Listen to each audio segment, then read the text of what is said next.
Hai, perkenalkan, saya perwakilan dari kelompok 5 Biokimia Pangan kelas RB, Teknologi Pangan Angkatan 2022. Pada video kali ini, kami akan menjelaskan tentang degradasi asam amino. Sebelum itu, kami akan memperkenalkan diri kami terlebih dahulu. Perkenalkan, nama saya Ananda Metri Paramita dengan NIM 122350059. Kenalkan, nama saya Hafiz Nabil Izzuddin dengan NIM 122350062. Izin memperkenalkan diri, nama saya Noel Rizwaki Digantara dengan NIM 122350068. Saya Chandra Claudia dengan NIM 122350086 dari kelompok 9 Program Studi Teknologi Pangan. Perkenalkan, nama saya Dea Itansari dengan NIM 122350091. Perkenalkan, nama saya Rifa Aiza Putri dengan NIM 122350092. Degradasi asam amino. Apa sih pengertian dari asam amino? Asam amino adalah senyawa organik yang terdiri dari karbon alfa di tengah, hidrogen, gugus NH2, gugus karboksil COOH, dan gugus R rantai samping spesifik. Satu rantai linear asam amino disebut polipeptida, dan satu atau lebih polipeptida akan membentuk protein. Ada 20 jenis utama asam amino yang terdapat pada protein. Yang membedakannya terletak pada rantai samping gugus R yang mengandung berbagai struktur kimia. Gugus R ini memberikan setiap asam amino dan akhirnya setiap protein memiliki karakteristik spesifik.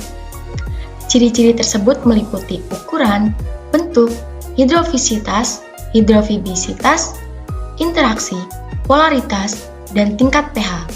Masing-masing karakteristik ini sangat penting untuk stabilitas protein dalam tubuh manusia dan lingkungan. Degradasi adalah suatu reaksi perubahan kimia atau peruraian senyawa atau molekul kompleks menjadi lebih sederhana.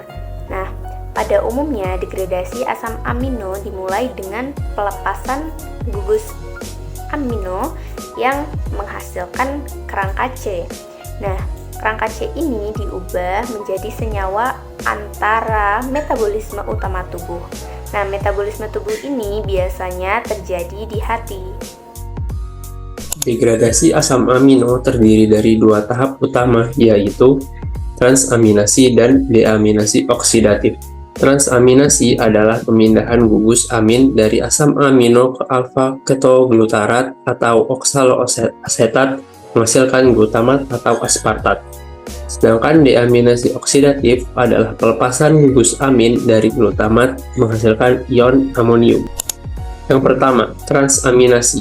Transaminasi adalah pertukaran gugus fungsi antara asam amino apapun, kecuali lisin, prolin, dan treonin, dan asam alfa-keto. Gugus amino biasanya ditransfer ke atom karbon dari alfa-ketoglutarat mengubah asam alfa-keto menjadi glutamat. Reaksi transaminasi dikatalis oleh transaminase spesifik. Juga dapat disebut aminotransferase yang memerlukan piridoksal fosfat sebagai enzim. Contoh penting lainnya dari reaksi transaminasi adalah pembentukan aspartat yang digunakan selama pembentukan urea. Dalam hal ini, akseptor gugus amino adalah oksaloasetat.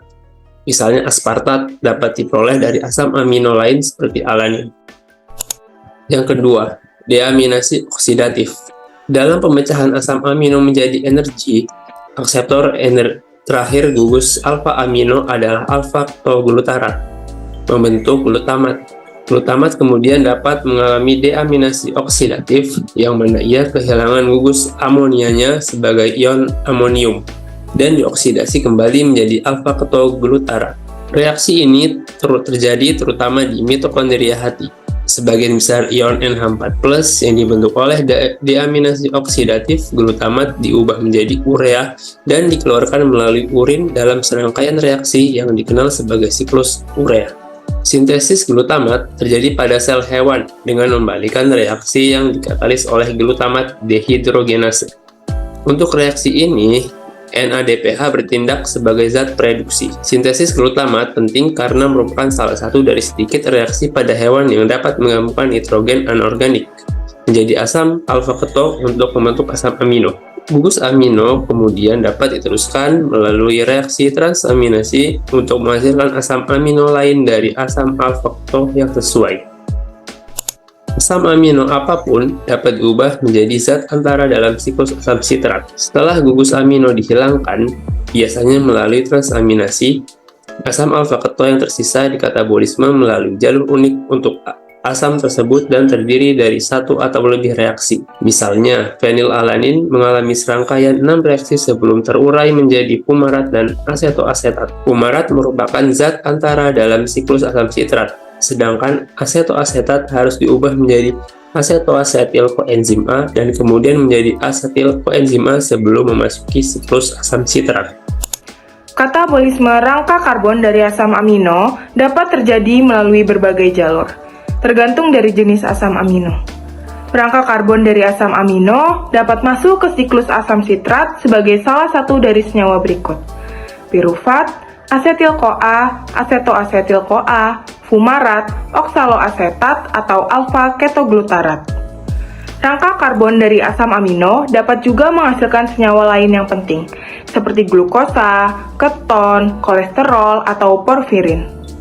Berdasarkan kemampuan rangka karbon dari asam amino untuk membentuk glukosa, asam amino dapat dibedakan menjadi asam amino glukogenik dan ketogenik.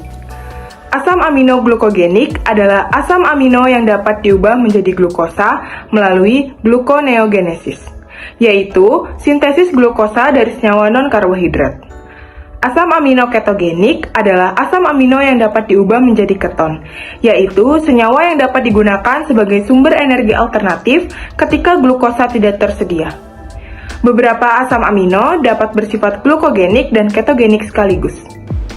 Zat antara yang dihasilkan dari degradasi asam amino antara lain adalah glutamat, aspartat, dan ion amonium, yang merupakan hasil dari pelepasan gugus amin dari asam amino. Glutamat dan aspartat dapat digunakan untuk sintesis asam amino non-esensial seperti alanin, aspargin, glutamin, prolin, dan arginin. Ion amonium dapat digunakan untuk sintesis asam amino esensial seperti lisin, metionin, treonin, dan vialin. Kemudian ada urea, yang merupakan hasil dari siklus urea yang mengubah ion amonium menjadi bentuk yang tidak toksik. Urea merupakan produk akhir dari metabolisme nitrogen pada manusia dan hewan mamalia lainnya. Urea memiliki rumus kimia CONH2 dan dapat larut dalam air. Urea dibawa oleh darah ke ginjal, di mana akan disaring dan dikeluarkan melalui urin. Nah, sekian video penjelasan degradasi asam amino dari kelompok kami. Semoga video ini dapat bermanfaat. Terima kasih.